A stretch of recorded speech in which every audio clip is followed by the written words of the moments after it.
গতকাল বিকালে শেখ হাসিনার পদত্যাগের পরে এদেশের হিন্দু সম্প্রদায় মনে করেছিল যে তাদের উপর বিশাল একটা হামলা, লুটপাট, অগ্নিসংযোগের ঘটনা ঘটবে।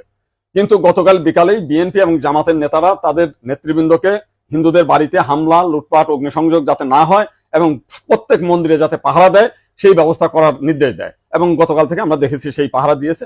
সাধারণভাবে হিন্দুদের উপরে বড় কোনো মন্দিরে কোনো হামলার ঘটনা ঘটে নাই। কিছু আওয়ামী লীগের হিন্দু নেতা আছে যারা বিভিন্ন সময় লম্পঝম্প করেছিল, তাদের বাড়িতে, শুধু হিন্দু বাড়ি না, মুসলিম আওয়ামী লীগ নেতাদের বাড়িতে হামলা হয়েছে, লুটপাট হয়েছে এবং সামান্য কিছু সুযোগ সন্ধানী এলাকা ভিত্তিক তারা কিছু সামান্য মন্দিরে হামলা করেছে, সেটা ব্যাপক বিষয় না।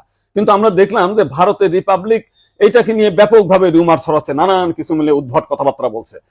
এবং আজকে দেখলাম শেখ হাসিনার নিয়ে তারা কাহিনী তৈরি করছে, বঙ্গবন্ধুর স্ট্যাচু মানে ভাঙছে, সেটা নিয়ে তারা খুব দুঃখে সাগরে ভাসছে।